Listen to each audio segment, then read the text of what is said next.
Blog Talk Radio.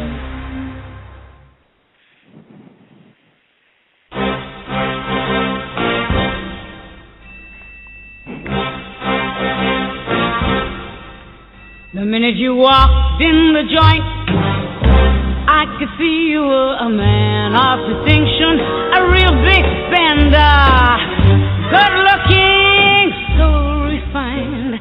Say, wouldn't you like to know what's going on in my mind? All right. Hello, everybody. This is Mandy Goodhandy, and welcome to the radio show. And online here with me now is my business partner and friend, Todd Klink. Hello. And we're going to be talking about something I really don't know anything about, and that's T-Girl Escorting. This is all very new to me. Yeah, she's lying. We're talking about hookers today. Yes, we're going to talk about surprise. However you want to put it. You know, hookers, whores, working girls. You know, however you want to refer to it. I'm all for reclaiming things. You know, like reclaiming the bad words and owning them. So, yes. Yeah, well, you know, there is it's funny how what I have found lately, I'll get into some of my past regarding the escort business, of course, but I've noticed with the new stream of ladies that are working in the industry. I'm only talking about T-girls tonight. I'm not talking about women. I'm talking about the T-girls that are in the business. But it's almost like they don't want to own it. Most of them are almost ashamed of being sex workers. And I find that very surprising. A job is a job is a job. And I find it very interesting, even the men who frequent and call T-Girl Escorts, a lot of the times are putting down escorts. You know, and saying things like, oh, they're all working girls. They're all as if it's some sort of a disease, you know. And it's like, own it. You know, there's nothing to be ashamed of, you know, anymore when it comes to sex work. Otherwise, it wouldn't be actually becoming recognized by the government, recognized by everybody. It's eventually going to be a mainstream job. And people get to choose. And I think we've talked about this before. People that are forced into the industry, I don't agree with that. I don't think people should be forced, obviously, and I don't think there should be people underage in the industry. But other than that, I think as an adult, you have a choice. So, that being said, I don't respect the T-girls that are ashamed of being escorts or saying things like, oh, I'm getting out of the business, and people saying to them, congratulations. It's like, what does that mean, congratulations? You know, it should only be congratulations if it's a close friend and they know that you don't like the business. And that it's a personal thing that, you know, you're struggling because you don't like it. Because it's like, you know, if you're quitting McDonald's and you don't want to be at McDonald's anymore. But, no, you're right. It's very... I agree with you there, Todd, for sure, definitely. If it's a business you're in and you're ashamed you don't want to be in and then you finally decide to get out of it, that's fine. But don't make it like a public statement as if, oh, God, I'm getting out of this business now. And then people, you know, probably going, oh, congratulations. Yeah. You know, you're no longer going to be a dirty whore. Yeah, that's what they're saying, right? Yes, it's very offensive to people who take this industry seriously. You know, and do it as a living and do it respectfully. And, of course, anyone who's in this business, there's nothing you should ever have to do in a sexual way for money unless you choose to do that. Like if you're telling people, okay, give me this much money and you can suck me up the ass, but you don't like being fucked up the ass, why the fuck are you doing it? You know, it's like you do it. There's somebody for everybody out there, as you know, Todd. And, you know, you see that in the ads all the time. I'm a top, I'm a bottom, I'm a both, and whatever. And you know what? That's fine. People are looking for that. Some people are just looking for a top. Some are just looking for a bottom. So you advertise what your merchandise is. You advertise what your skills are, and then people choose if they're going to call or not. Which gets into that whole side of the scamming. Yeah, let's talk about scamming, shall we? Let's talk about ads. I think we should. When I was in the business a long time ago, and I brought this up in another show, there wasn't a lot of T-Girl escorts out there. It was extremely rare, actually. And the competition wasn't as vicious because of the fact a lot of the girls chose not to run ads. A lot of them would just work the street because they were more comfortable working the street, which is fine. That's the way they wanted to do it. With me, I was working in newspaper, and then occasionally I would venture out to the street, but it was probably more because it was fun to do that part of the business. But other than that, it's like being in your office. Your office just happens to be your bedroom. But the thing is, even back then, people were making up. I would read some of the ads, and I'd be going, you don't look anything like what you're describing yourself to be. So how can you say you're one way and then somebody shows up at the door and you totally don't look anything like that? You are nowhere close to your description.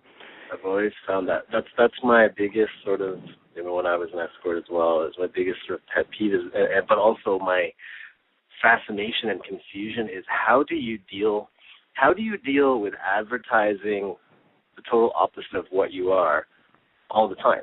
So your customers are showing up at the door and you're saying you're offering one thing, and then you open the door and they're looking at you like, what the fuck? Like, you're not anything, you're not what the picture I saw is. Like, how do you deal with that kind of rejection all the time? It's a whole different type of business. It's like a scam business as opposed to a come on over, I look like this, I'll fuck you up. Yeah. Mm-hmm.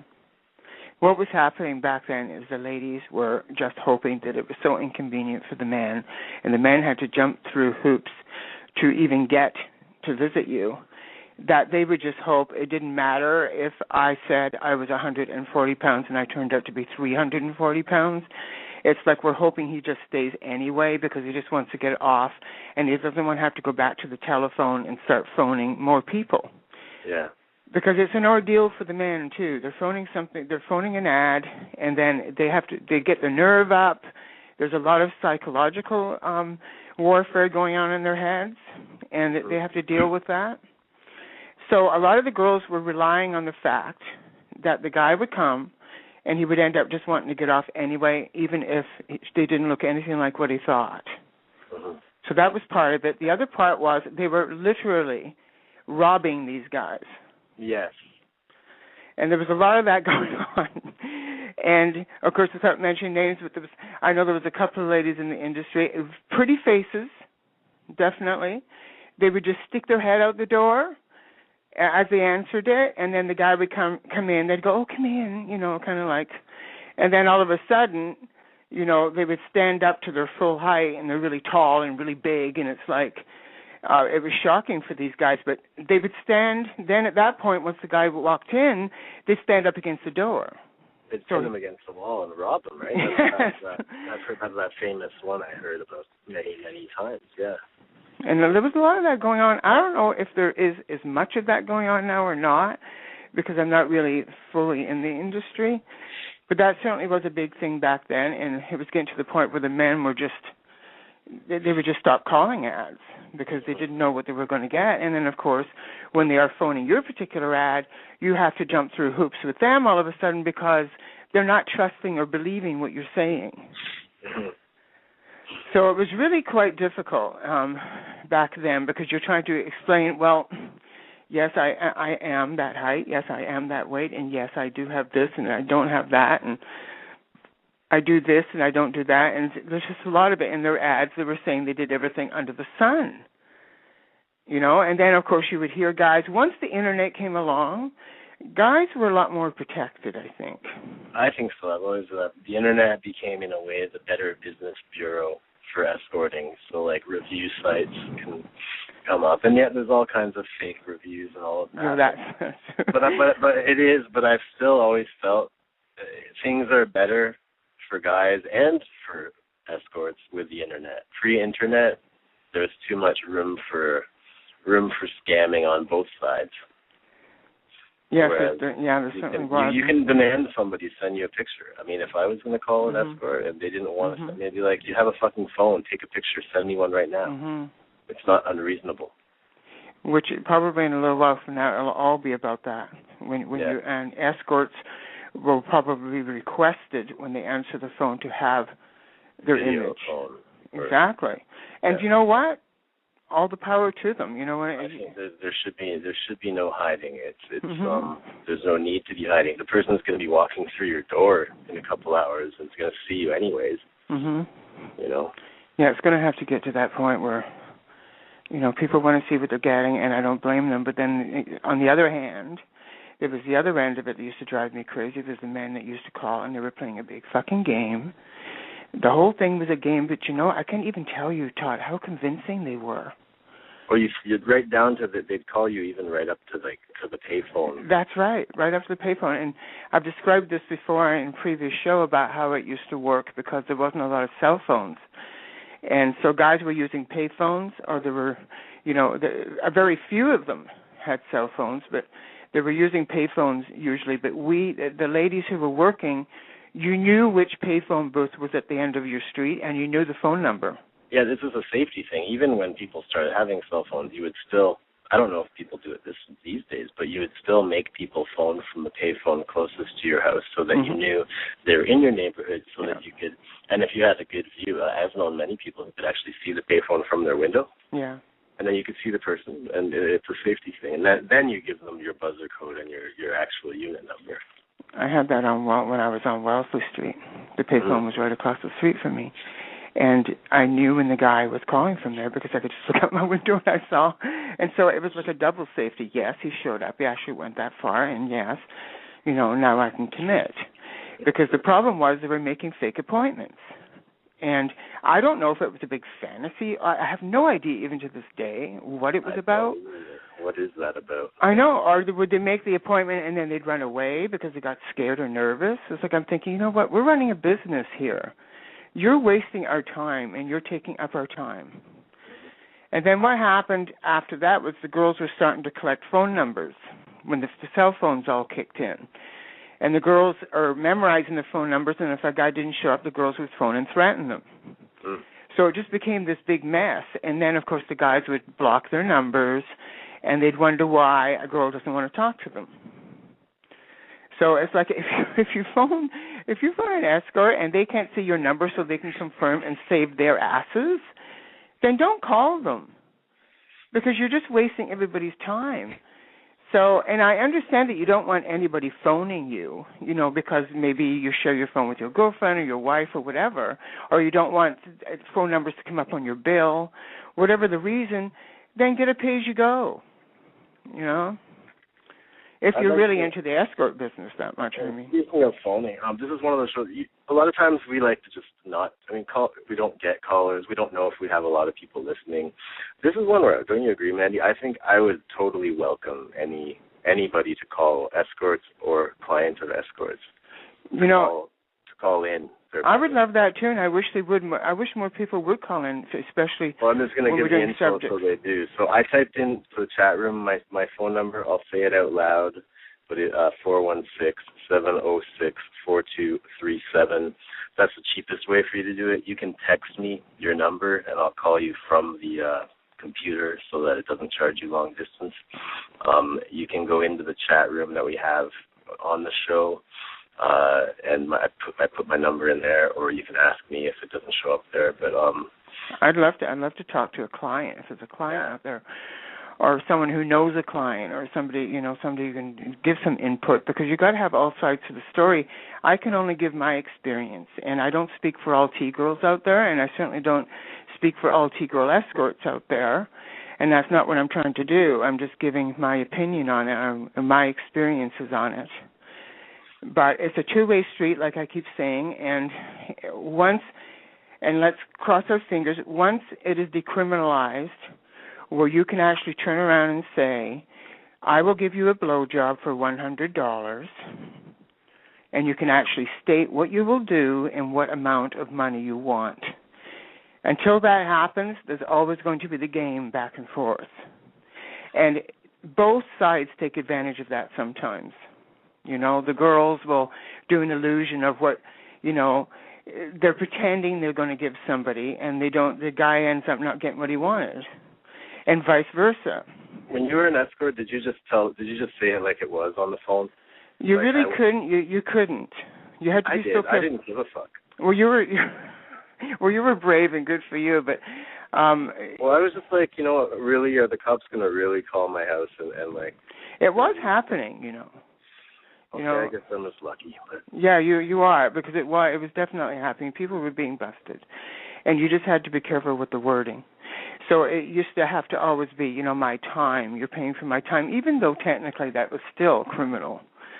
It's like it doesn't matter what kind of wording. You're not protecting yourself with wording, anyways. Yeah. No, this is the thing. It comes down to that gray area where they're going to have to prove it. And what it also came down to is they had to physically be in your apartment for them to bust you. Yeah, of course. Yeah. So even when they're in your house, the wording had to be done properly, and it was very frustrating for me because the guys knew this, and they still do. It's even at the club. When they come up to me and they're expecting me to go upstairs with them for $20, it's like it's like I'm looking for a dance. You know exactly what you're looking for, and you're not looking for a dance. Let's just be honest. I don't. When the guys will give me the $10 for the booth, because there's a booth fee, for clothing and for membership fee and whatever for dances, and they'll even sometimes say right in front of me something, I can't remember how they word it, but something that implies that they think that that's all they're paying. And I just sort of look at the girl and be like, I hope this girl has just heard that, and she did. We make eye contact. She's like, oh my God, yeah, like please communicate, because you think he's getting, thinks that he's, and that becomes a problem. Just exactly, communications. You're absolutely right, and unfortunately, we cannot communicate, and so, but the guys have to understand as well from our side, our point of view. If I turn around to some guy and I say, I charge $20 per song to go upstairs with you. It's $20 a song. Well, all I get is a dance, and I'm thinking, why are you putting me in this position? Now you're making it uncomfortable. It's like damn well what's going to be happening, so why are we playing this game back and forth? And I'm thinking, okay, so you want me to go, okay, it's $20 for one song, and I'll blow you during that period of time, and you only have to give me $20. Are you out of your fucking mind? I mean, we all know that's not what's going on.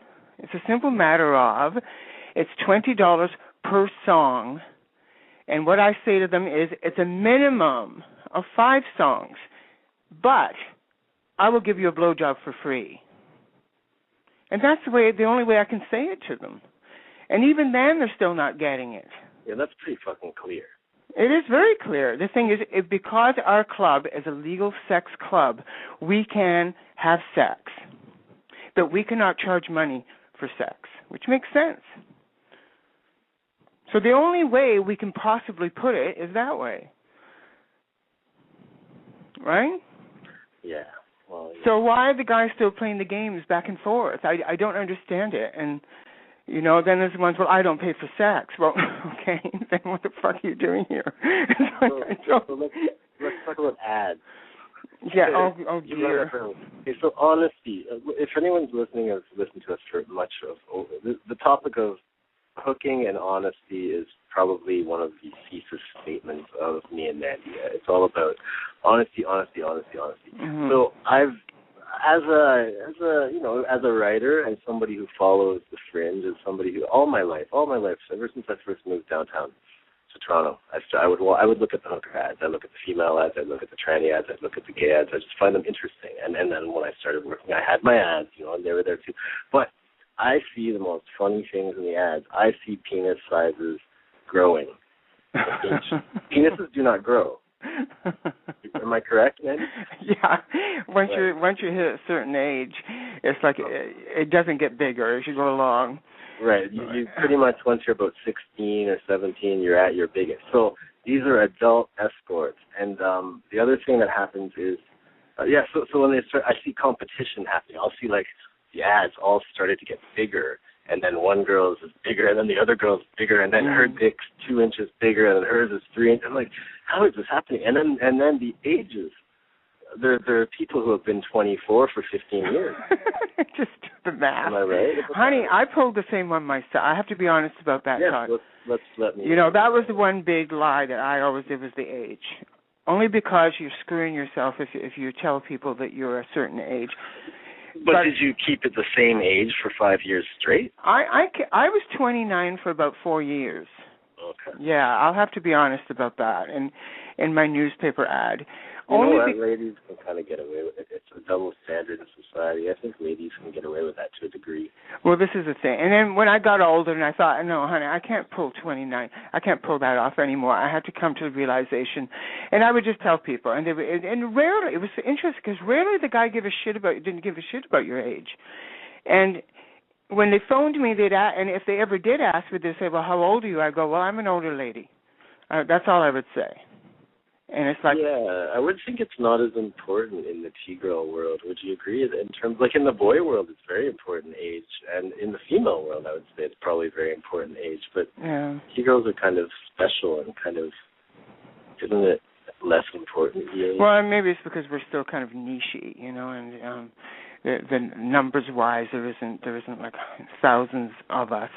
And all that surgery, I mean, you know. And actually, there is a lot of men, and I'm telling, which is quite fascinating. There's a lot of younger men who want someone who's older, and so that's a whole totally different, you know, thing too. So when the ladies are out there pretending they're 19 for 20 years, it's like, keep in mind, it's not over when you're over 40. It's not.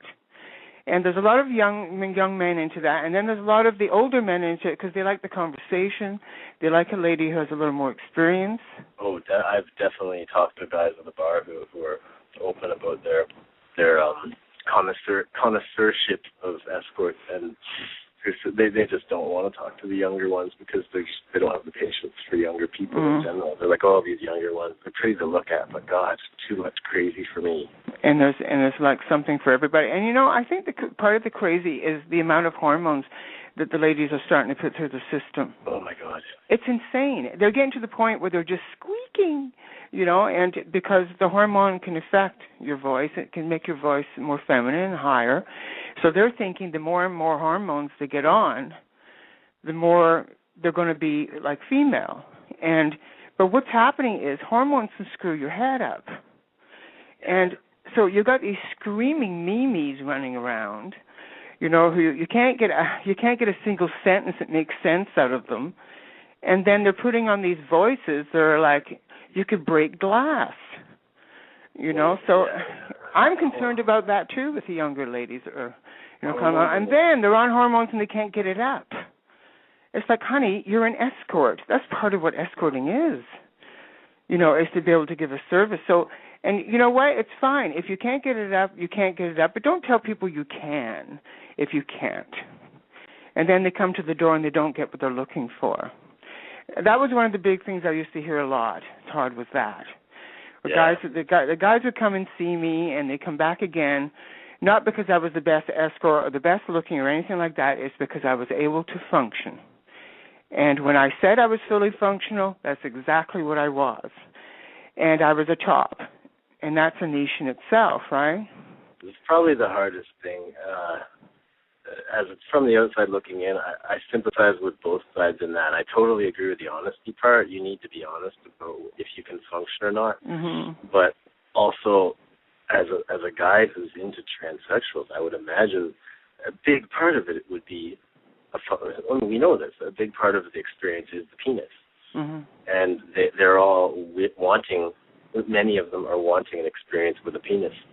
And many girls on hormones really can't function. It's not shady. It's just true. They just can't, right? Because the hormones affect their body. Exactly. But it's fine if they're in the business and they decide, okay, my penis isn't functioning. You can look at it. You can suck on it. You can do whatever. Yeah. But I'm not going to get hard, so I'm basically a bottom, and this is what I offer, and this is what I can't offer. And, you know, I find that most of the clients out there, they appreciate the honesty. Yeah. You know, they really do. And then they feel safe. And once you've got a client that feels safe, then you've got a client for life. You know, there was a lot of really, really good clients out there, and I was lucky to have a very small percentage that were bad.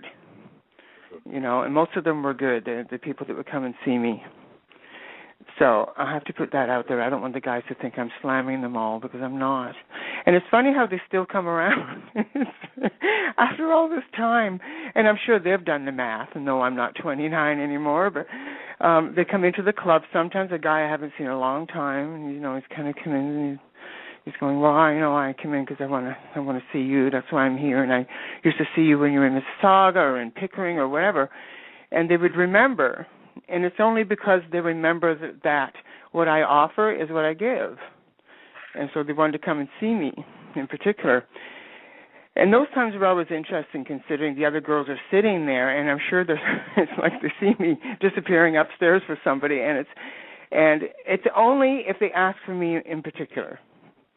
If I'm working behind the bar and somebody comes in and they request me in particular, if I'm able and you're able to cover for me like you usually do behind the bar, then I'm available. So it's not as if I'm working the room.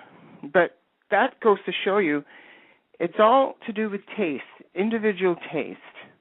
And the girls out there they have to start learning to stop competing with each other viciously, because everyone's into somebody different. You can't be that other person, and putting the other person down doesn't make you better than them. And this is what I find. The girls are insulting each other. You know, a client will ask about another girl, which they shouldn't. By the way, gentlemen, shut up. Don't ask a T-girl about another T-girl. That is the worst thing you could do. Yeah. Okay? And the girl has to be, if she's being, and even myself, it bothers the hell out of me. It's not because I'm jealous that you're asking about another T-girl. It's just that it's offensive. You know, it's like every woman wants to feel special, you know, and that kills me, and I get that all the time. It's not just that, it's the special part, but also, like, you're putting somebody in a position where they're being forced to refer or not refer somebody. Yeah. You know, like, to basically talk bad about somebody. This is a thing, and I think some guys enjoy it and some don't, but the thing is, some of the guys really are innocent. There's other ones that are shit disturbers, and they do it on purpose. And they want to stir up all this dirt, and they want to be embroiled in the middle of all these girls, you know, and they're battling, and they're fighting, and they're competing, and their viciousness. Well, it's competition. Okay, so because we're pseudo-legal, and because, okay, we have to talk sort of euphemistically, but let's say hypothetically that an escort is the same as a private dancer, for the sake of this conversation, just hypothetically. So then I can talk about what I observe when I see a room full of girls, or you can talk about what you observe when you see a room full of girls in our environment where they're dancing. But let's say, because the topic is escorting. So it's all, you know, it's similar. Sex work is sex work, right? Whether it's dancing or blowjobs on a phone. But the competition it's interesting. It's intense, and it's, I don't want to say it's weird, because it's so, I mean, we did the strip club 7 or 8 years ago, and I've been seeing it for years, but it's so, it must be so hard on people's egos, and just, it's not fun. Yeah. You know, it's really not, to put yourself in there with a bunch of other ladies, and you're trying to make money, and especially if the guy has the upper hand. And you know what? The guys are lucky that they have a space like ours. For all those that don't know, it's Club 120. We hold our Goodhandy's events, which is our T-Girl events, at Club 120 on 120 Church Street. And it's Monday to Thursdays. And there's a lot of lovely T-girls that come in to provide, they go-go dance, and they provide private VIP dances. Usually it's around $20 a song, so ask before you go up to the booth to make sure that there's no misunderstanding. But what happens is you've got sometimes 4 girls, sometimes you've got 25 girls. It just depends on the night. But you've got your choice when you come in. You get to actually see them physically, and this is the good thing about it. It's like Amsterdam when you're window shopping, and that takes away a lot of the fear for men that phone the ads, Because when you're phoning the ads, sometimes you don't know what you're getting, even though you can look at their website, you can see their pictures, and you can see the full description. Yeah, you still can't get their vibe. You can't. You can't get their vibe, you can't get their feeling, and it could be a nut bar, or it could be somebody who really knows how to airbrush those photos. And there's a lot of that going on, but the thing is there is still some really beautiful T-girls out there. There's no doubt about it, who, you know, and a lot of them do give good service, so it's not as if, you know, all these ladies are conning you. But it's the buyer beware. And if you come to the club, you have an opportunity not only to see what these girls look like first, you also get to talk to them. You can get the essence. But a lot of the girls I'm finding, or some of the girls that do come, they are, what would you call it? They're predators.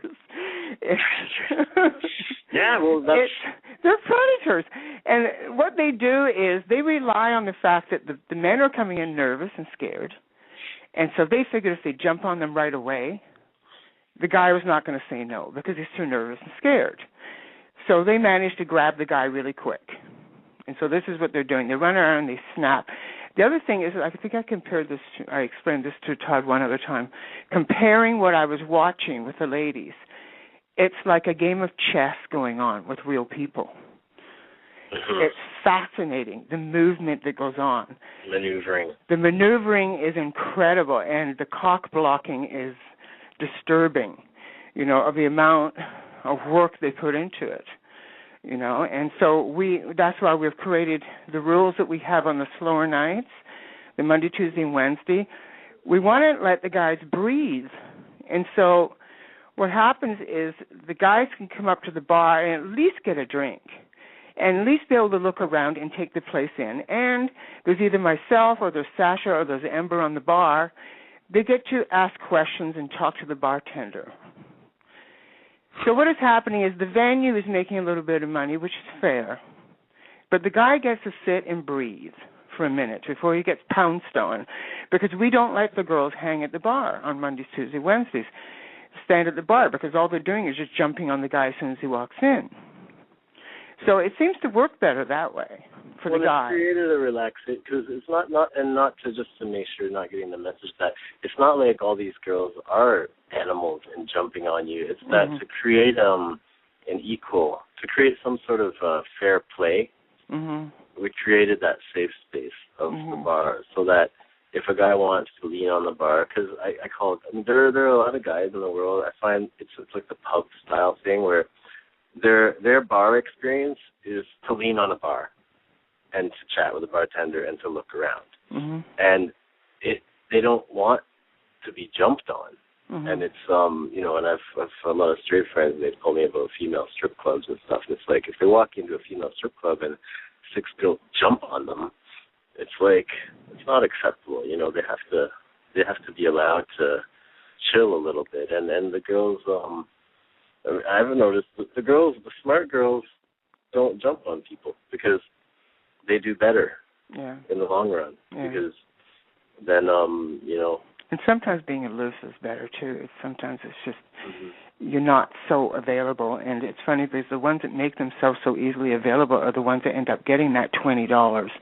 And they're not getting what they're worth. And, you know, the thing is, if you're going up with 10 different men in one night and you're only getting $20 from each of them, I mean, just think about what you could get if you had less men but get more money each time. So it's probably better. I mean, I won't go upstairs for anything less than $100. I just won't. But that's me. That's not saying I'm any better or any worse. It's just what I have decided in my mind. It's like why I'm not going to waste my time going upstairs, and because I know that they're going to get their money's worth when I go upstairs with them. But with some of these girls, the competition gets so bad that they're even getting to the point where they undercut each other, and it's like just to get that person. So in their mind, they're thinking, I won. I must be the prettiest. I must be the best because, you know, he came to me. Which is the other thing when the rule is down the way it is, Todd, where the guys can lean at the bar. They get to observe the girls, and then they choose who they want to approach.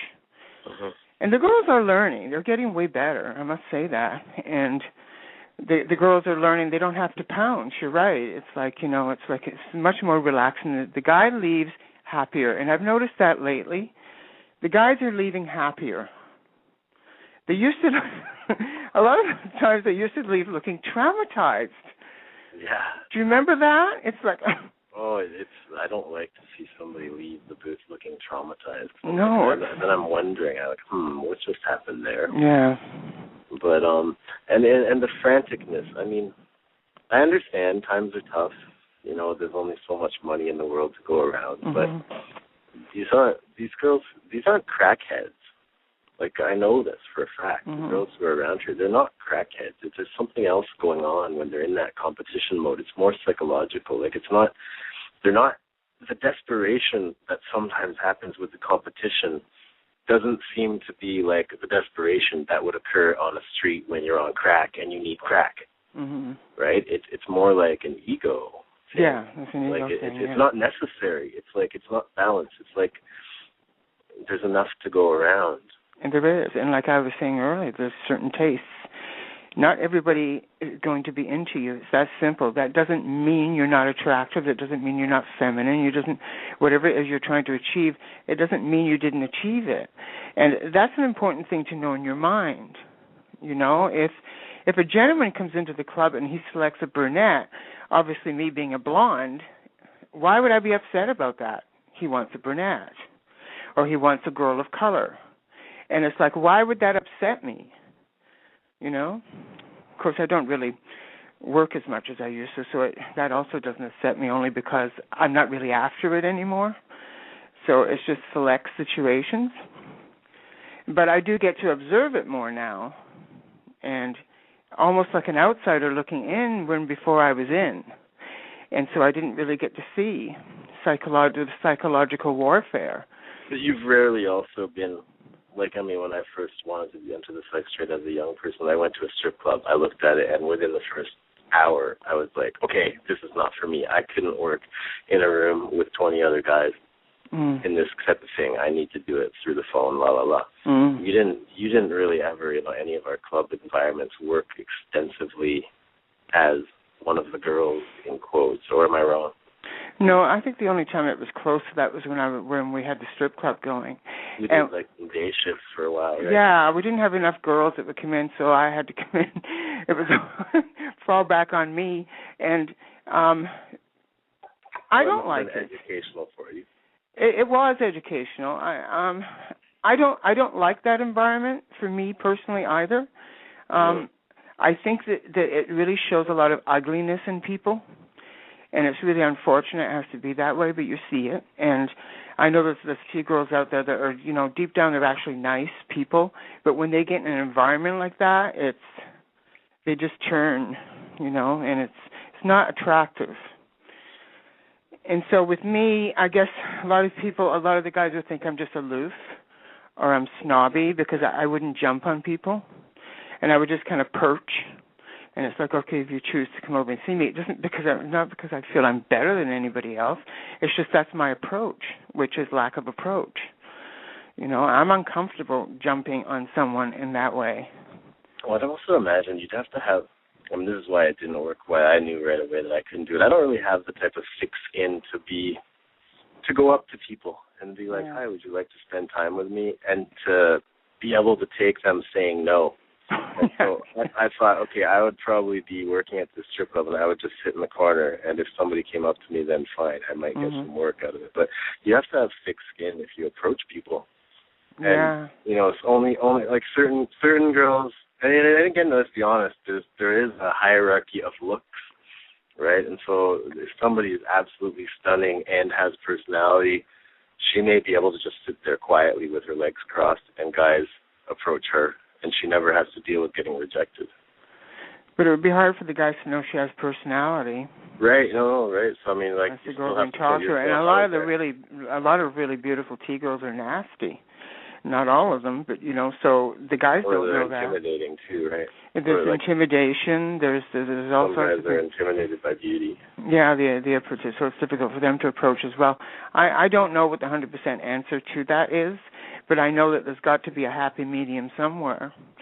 You know, so I guess it's just a matter of, you know, educating the guys that just because a girl is not jumping on you, it doesn't mean that she's not there and available for you to approach, and vice versa, I would think.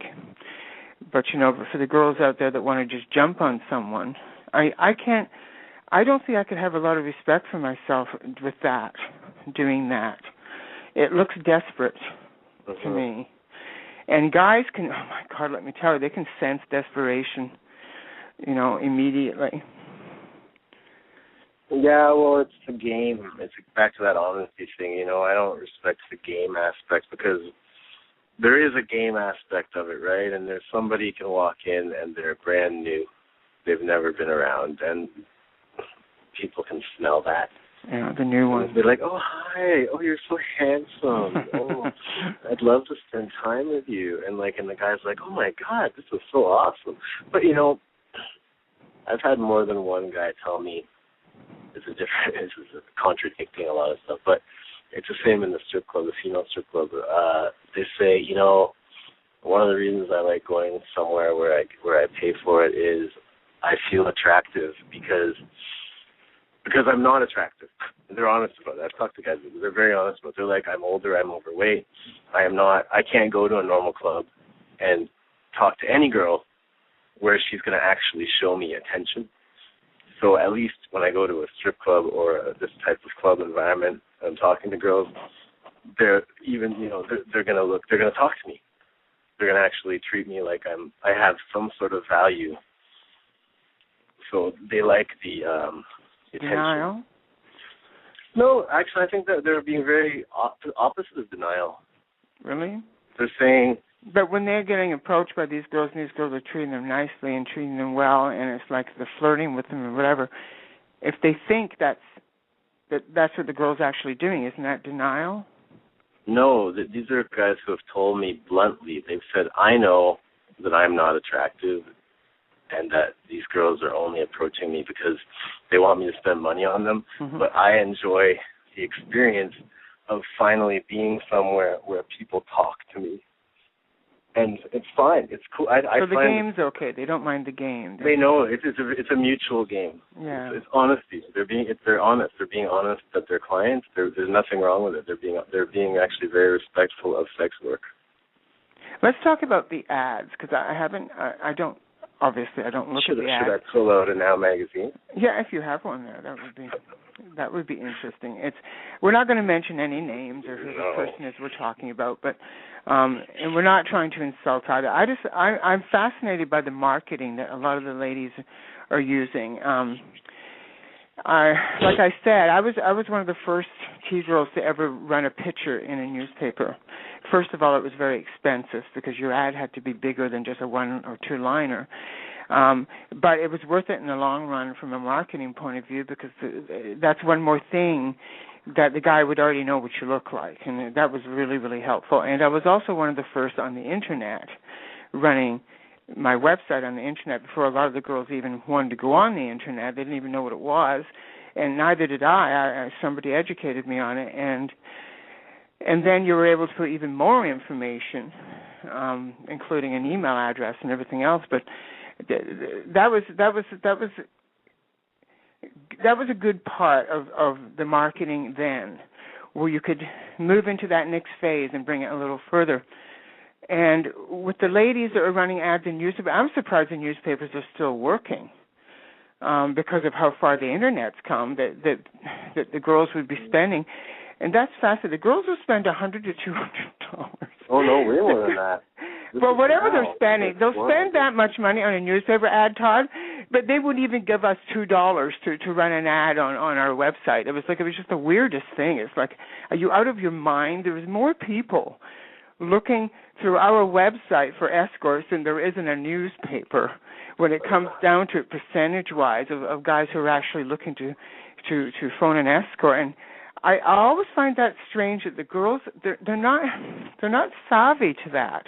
It's quite so I have the paper in front of me. It's quite less less than before, much less in terms of ads. There's not very many. It's less than half a page really when you count.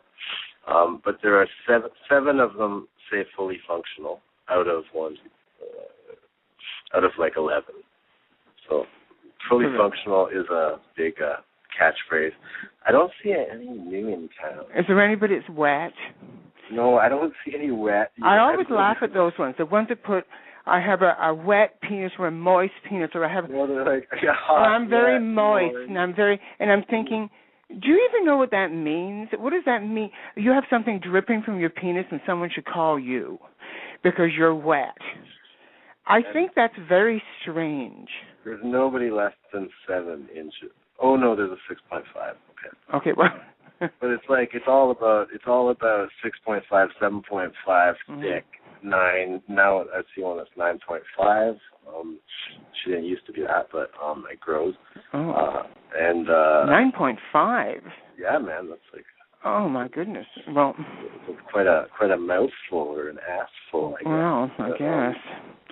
Yeah, there's nothing really to talk about with these ads. There's no new, so we'll have to refer to that. New in town. What does new in town mean? That means that she's got back from a tour. Okay. She was probably doing the grand tour around Canada, and now she's back, so she can officially say new in town with a new name. What does great with first timers mean? Because that one is quite common. You know, it's been around for ages, and there isn't very many first timers left. Of course, there's a lot of guys that phone you and they'll say, "I'm a first timer," and I basically, in my mind, I'm going, "Fuck off." I don't fall for that first timer nonsense, even if you are one. It's guys that are trying to look for a cheaper rate. And so the guys that are first timers, they figure, the T-Girl, they're going to think I'm a virgin, and they're going to want, to have me because I'm a virgin. So you get those ones. And so the girls, for some strange reason, use that as part of their marketing. Because there's only so much room for words in these ads. It's just, I used to see that all the time. It was like every fucking one of them is great with first timers. And I was just thinking, why is that so? Because when I was an escort, I didn't get a million calls from people going, "Oh, it's my first time, and I'm really scared because all the other escorts are bad with first timers." Yeah, I used to get people to say that to me. You're absolutely right. They would say on the phone, they go, "Are you good with first timers?"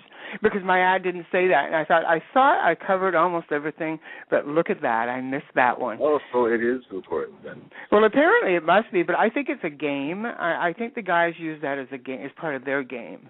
It's that first time nonsense. Because, how can they be phoning 20 different ads in one day and it's still their first time? So it's a two-way game. So the girls feel that they have to put it in their ad. I mean, when it comes to the ads, there's so much you can put on a website, on the internet, where you can cover almost every aspect of, what you provide, what you don't provide, your prices, everything else. If you go on the internet and do that. But in the newspaper, you're just wasting up space. What about air conditioning? Oh, that's a big one in the summer. It's like air conditioning could be a trained monkey with a fan. Okay, what does that mean, air conditioning? Like, I don't think of the whole time that I ever worked, anybody ever asked me if I had an air conditioner. No, but I guess maybe people. Well, I'm just saying they're putting it in regularly. Yeah, they're adding it. For some reason, like it's limited space, so they're putting it in the winter. No, not now. Okay. But I'm saying it's interesting from a marketing point of view. Did they put on it? There's heating, central heating. Yeah. No. Maybe a lot of people don't have air conditioning. How about running water? Yeah, excuse me. Okay. I have running water. I have running water, so. I offer a shower. Yeah, so you get and you know what? Never offer shower. Yeah, we've had that discussion. Yeah, that's just. That was my style. It's the shower beforehand. I mean, it was all about let's have a shower and get to know each other. But that way it was sort of like translation. Let me just clean off the stink. Yeah, I love the fact that somebody so would you take a shower with me, or into the hot tub, and I'm thinking, T-girls, they're wearing makeup usually. Some of them are wearing hairpieces. Some of them are full wigs. Some of them took a lot of time doing their hair up to make it look nice. And it's like, and I'm thinking, that's just what she wants to do. Well, I could see her. If I was a T-girl, then I would do it differently. I would be like, "Hi, I would like you to take a shower because I have clean issues. So I'm clean, but take a shower." Yes. But I don't know. I don't want to touch people's skin. You know, the thing is, it depends on the situation when they show up and what they're. And when I was working in the hotels, it was easier in the hotel because you could turn around to them usually and go, "Oh, please take a shower first." Your home, it's a little different. You don't want people padding through your personal items, and it's just that you're uncomfortable about that. And then it's the time factor. Yeah. You know, and I remember the days of the shuffling. I think I told you about the days of the shuffling when guys would phone up and they'd make the fake appointments. And if you trusted and believed every single call you got, you would be sitting at home alone the whole day. Yeah, you had no choice but to essentially double book. Exactly, and I had to do that a lot, double and even triple at times. I got good at it. The shuffling was interesting. The guys seem to think that they can last 2 hours. It doesn't work that way, you know. And I always think that's another part of that game, you know, where they used to go, oh, well, how much is it? Well, it's $100 or it's $150 or it's $200. They go, well, for how long for? You know, and I'm thinking, it's till you fucking get off. That's how long it's for. It's like I never understood that. It's like, well, and I go, well, how many times can you come? Well, probably 2 or 3, and I'm thinking, you're a liar. You're going to come once, you're going to put on the face, okay, and you're going to go running out the door. Who the fuck comes twice? Well, this is what I mean. I don't think it ever happened. I don't think there was a single guy. I don't think so either. That did. And, you know, and even if they turn around and go, oh, so what are you going to do, watch a movie and then come again? I have no idea what you're talking about. So it's a situation of, it's not about the time, gentlemen. I don't care what anybody says. It's not about the time. The time is just a word game because of legalities. Okay, so if a girl says to you, it's $100 for half an hour, $150 for an hour, that doesn't mean she has to see you for a whole hour. That's not what she's saying. She's just saying this is how much it is, and you'll end up getting more for the $150 than you will for the $100. And that's why you make the time sound like it's longer. But, you know, it amazes me when guys go, oh, yeah, I went to see so-and-so. I paid her $200, and then I was in and out. It's like, whose fault is that? You were in and out. That means you came, you had a good time because you orgasmed. Devil's advocate here because I've Yes, please go ahead, yeah. I've watched the chat room. I've seen some of these guys, and actually the one guy who was going to come on the show today, but he was busy.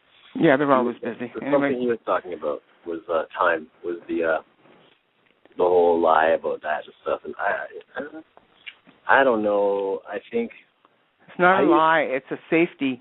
It's a safety thing for words for an escort. Okay, you're not lying. No, you gotta have time. You gotta have time. But I'm saying, if somebody comes in and they booked an hour, and they come in the first 5 minutes, yes, they should be entitled, if they wish, out of respect. I think the escort, if it was that quick, I think the escort should ask the person, would you like... But is that what happened? Has anybody actually said... I've saw guys writing that in message boards and stuff before, exactly what you just said. I went to see her, I was there for 10 minutes maybe, and then it was over. But did she tell him to leave, or did he leave because he came and then complained later? Well, I'll throw this at you. You know this, and this is an honest thing. A good escort, and we can both attest, we both know about this. If the goal is, and I've actually had experienced clients say this too, they know when the goal is for them when the escort is trying to get them off, as in they dive down on their cock and just start stroking madly and sucking madly, and they can tell, you're trying to get me off as quick as possible. That's a bad escort, in my opinion. That's not respectful. You have to ease into it. I mean, if you make it so obvious that your goal is to get them off in 5 minutes, that's just rude. Yeah, no, I agree with you there, 100%. Right? I agree with you. You make them a little bit comfortable. You massage them a little bit, whatever it is. A little bit of foreplay. I mean, it's no love affair. I'm not saying that, but I mean, and then when the example you always used before, about like 20 minutes for a half-hour session, that's absolutely appropriate. You're right. And I agree with you with the rush. Rush is not, that's inexcusable for anyone to give that kind of service, to rush somebody in and out. And that's a marketing term I used to see a lot in the paper, is unrushed. Unrushed, yeah. And I know that for me, and I think I've told you, my procedure was always, when the guy would come in, there was always a bit of a conversation, always talking, just getting a little comfortable, just, whatever, the weather, whatever. Yeah. And then I would do the massage, because the massage was important for me. First of all, I get to get them naked at the very beginning so I can trust a little more knowing it's not a police officer. Right. So I would get them naked, and then I would start massaging them, and then that way we're breaking the ice even more and helping him relax and have a good time, because I'm telling you, because of the skill factor, I'm able to get these guys off quickly, and it's not just because I'm trying to. It's either they're new, and the fact that trans women were very new, especially around my time, where they're turned on already. Yeah. And so they're ready to get off. And if I really wanted to rush them, I would have just, got them off. But I didn't do that. I spent a little time with them. So it wasn't about rushing. That's what I mean about the skill factor, too, is knowing that knowing that some guys are going to come just really quickly. Mm-hmm. So you can't even touch them yet down there. Yeah, that's right. Like, because if you touch them down there, they're gonna come. So where is this fine line between I was rushed or I got off quick? I think the fine line is black and white. It's blunt. It's if you walk in and the girl pounces on you and just goes right for your cock and starts stroking it madly, she's trying to get you out. It's pretty obvious. I think that's pretty obvious. I've heard of situations where some of the girls have invited a guy over, said they do this full service, and then she ends up trying to give him a hand job, and then if he can't get off, turning around and telling them to get themselves off. But, of course, they've already got the money out of the guy. I mean, that sort of thing is disgusting. Yeah. It makes all escorts look bad, when you're pulling that kind of service. But the new in town is another. You brought that up earlier. It's when they put in their ad new in town. You know what? They might just be, because there's been times that I've gone to Ottawa and I've traveled and I've said new in town or just arrived or whatever, and so it is legitimate. But there was another thing they used to do a few years ago when I was running ads, and that's the girls that would change their look, change their phone numbers, and change their name. And it was the same person. The other escorts would know it's the same person. Oh, yeah. But the guys fall for it, and and I feel bad for them. It's like, okay, this person, why would they change their name? Obviously, they're giving bad service. Well, yeah, the other one that I've seen, which is even worse than what you're saying, but it was creative, is when they don't change their name or their photo, but then they just put new in town. You know what that tells me? That tells me, okay, you're aware that everybody who picks up this newspaper who already has seen you, you've already scammed them. So it doesn't even matter, they're not going to call you anyways because they're going to recognize the picture. But you're just hoping for the new people. That's all. You're just hoping for new people to look at it and go, oh, wow, she's new in town. She must be good. That's certainly longevity is not going to work for that particular provider, because you're not going to have, when you don't have longevity, it's like if you think just ripping off clients one after the other and getting a bad reputation because you're only going to be in the business for a short period of time, because that's a lot of the mentality out there is like that. It's like, so I don't care. I just treat these guys like shit. But I never assume that you're going to get out of the business within a year or 2 years, and I see a lot of that too. It's like, I'm only in the business until this and only for that, and then, of course, 10 years later, they're still in the business, but at that point they've screwed up so many of the guys out there. And we've got to remember, ladies, that the guys are now communicating with each other. The Internet has arrived, and guys are talking to each other in chat rooms, on message boards, and so the gig is up, and you just have to be careful out there. You have to give good service, and you have to, bring a better name to the escorting industry in general, because we're here to stay. It's going to be decriminalized, people. Like, let's put some respect to the trade. Yes, exactly. I agree. We're hoping it can get to that point, definitely, where you're taken as a legitimate business, and it is a legitimate business if you're doing it properly. So we're going to be going, and next week, what do we have next week, Todd? Off the top of your head. Is it Mitchell? We have Mitchell, yes, Mitchell, promoter and writer, and magazine editor, and he's got a lot. He's going to be just talking about a lot, which is going to be fun. So anyway, thank you all for listening in, and you can check the archives for all our other shows. And hopefully we'll see you at Club 120, 120 Church Street sometime when you get a chance to drop in for T-Girl Nights, Monday to Thursday. All right. Goodbye. Yes, goodbye.